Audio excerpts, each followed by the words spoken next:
Discipling Emerging Adults, a Mentoring Manifesto by Allan Martin. Allan Martin, Doctor of Philosophy, Speaker and Adjunct Professor, Associate Pastor of the Arlington Seventh-day Adventist Church, Arlington, Texas, United States. At age 57, I have now reached although I do not mind the grey hairs so much, the aches and pains of a well-traveled life do remind me that more days lie behind me than before me. At this stage of my pastoral ministry, I realize that if I neglect to mentor the next generation, I could very well be culpable for rendering my profession obsolete.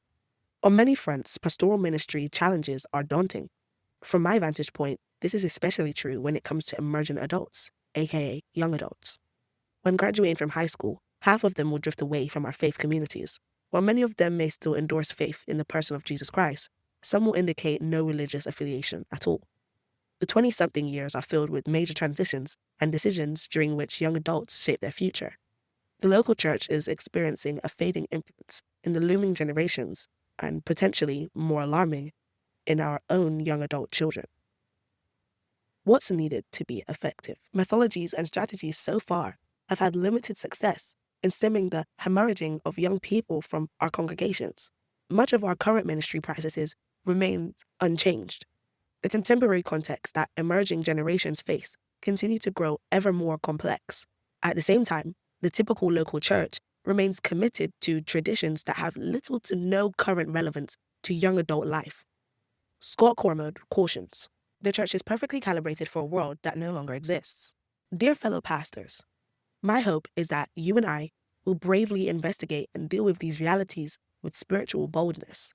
May we engage the next generation with an authentic desire for meaningful relationships. Our leadership is still valued and important. 3/4 of church members and pastors surveyed endorsed leadership as the primary means of church effectiveness with young people. In a quantitative and qualitative study of more than 250 churches effectively involving and retaining young people ages 15 to 29, more than 75% of the members named leadership as the, quote, secret to their effectiveness, end quote. But I have a far more personal question I want to pose to you, fellow pastors. What is your succession plan? Apprenticing relationships. The admonitions of the Apostle Paul to his protege, Timothy, may feel more like an ancient biblical exhortation than an applicable premise for temporary pastoral praxis. Quote, command and teach these things. Let no one despise you for your youth, but set the believers an example in speech, in conduct, in love, in faith, in purity, end quote. Might pastors in the 21st century also take a mentoring posture with emerging adults? 6 core commitments were identified in, quote, churches that were growing and evolving and retaining young people bringing overall vitality to the whole church, end quote. Notable for me among them were keychain leadership and prioritizing young people everywhere. Keychain leadership describes giving responsibilities and roles to young people that transcend tokenism and serve as an essential influence and consistent engagement of healthy church life. On Paul's behalf, Timothy was to assume leadership in the local congregation, despite the pushback that he might encounter given his age. Such a keychain relationship role involved a holistic approach, including, but not limited to, behavioral modeling, grace-oriented compassion, and aspiring towards virtuous, Christ-centered ideals. Throughout the scriptures and explicitly in Jesus' relationship with his disciples, we see constant illustrations of the leader-student apprenticing relationship. Why is it so absent from contemporary pastoral practice? Paul's teaching and instruction afforded Timothy pastoral leadership and authority, even with Paul absent. Through it, the apostle anticipated growth in both the congregation and Timothy himself. This type of intergenerational leadership training maintains Steve Argue, Associate Professor of Youth, Family and Culture at Fuller Theological Seminary, is a powerful conduit in helping new generations constructively pursue answers to life's most poignant questions. Argue also asserts the importance of identity, belonging, and purpose for young adults. If local pastors would consider apprenticing young adults as a succession strategy, the local church and the pastor would all benefit. Advocates for young adult engagement with pastors and church leadership include Philip Milosavljevic, young adult pastor at Loma Linda University Church, who notes that such mentorship between generations affords beneficial partnerships and increased effectiveness for all parties. Instead of burnout and irrelevance, the local pastor may find active mentoring to be a way of magnifying ministry effectiveness through the life lens of the next generation. Building strong relational rapport. Many of our local churches deploy ministry in a departmentalized fashion, often siloed except for occasional special emphasis weekends.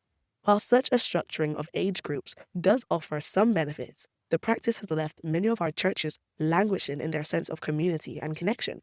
We find the local church member completely ignorant of those outside their own age demographic or stage of life, or worse, prejudicial because of society's fixation on generational stereotypes.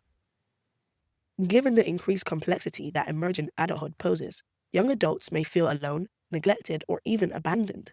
Many local churches, in clinging to their antiquated ministry departments, do not know what to do with young adults, especially considering that they are postponing marriage and having children later in life compared to previous generations. The core commitment of, quote, prioritizing young people everywhere, end quote, is crucial for establishing vibrant congregational practice.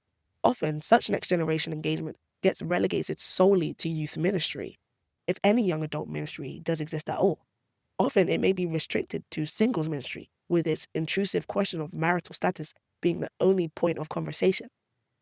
The simple sharing of stories between the generations in a church can bring a stronger relational rapport between the various age groups. Learning to empathize and foster relational warmth creates vitality for the whole church. The local pastor, who enables such interpersonal connections, especially with young adults, creates powerful bonding in areas of identity, belonging, and purpose. The proverb, quote, train up a child in the way he should go, even when he is old, he will not depart from it, end quote, serves as a template of communal relationships between young and old. Such collaboration among parents, relatives, congregants, religious educators, ministry leaders, and pastors for the benefit of the next generation will foster a robust faith-forming web that imprints lasting biblical virtues in young lives. Young ones being, quote, trained up, end quote, in the local church will have the most resilient faith for life. If the local pastor, parents, and other church leaders leave the discipling of youth exclusively to the teen program, our young people will continue to graduate and leave not only high school, but also church life. Conversely, if in your pastoral leadership you implement a succession plan that prioritizes the mentoring of young people, it will offer them responsibilities and equipping that will provide spiritual kingdom expansion and relational continuity from generation to generation. A thrilling venture. In our local congregation, we have launched internship, residency, and apprenticeship initiatives in which I engage with youth and young adults in both ministry mentoring and vocational discipleship. It is a thrilling venture, but not without its pitfalls. In all candor, even considering a succession plan has at times felt like a threat to my value as a local pastor, especially in areas where I seem most important, most needed. I was struck to the core as Cormode quoted leadership expert Ronald A. Heifetz as saying, quote, what people resist is not change per se, but loss, end quote. Would a succession plan affect my power, my significance? If you relate to this fear, you are not alone as you consider your succession plan. I also struggle, yet I am encouraged that servant leadership is a blessing, a remedy, and a prophetic solution.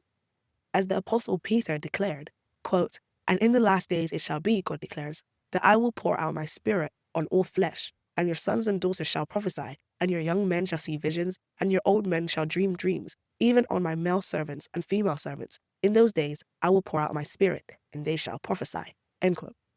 Dear fellow pastors, I am praying that we will take the posture of servant leaders with a relationally rich succession plan.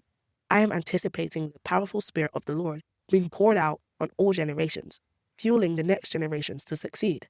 As a median-age pastor, I reflect on days gone by, but I also have dreams of what succeeding generations will accomplish for God's glory.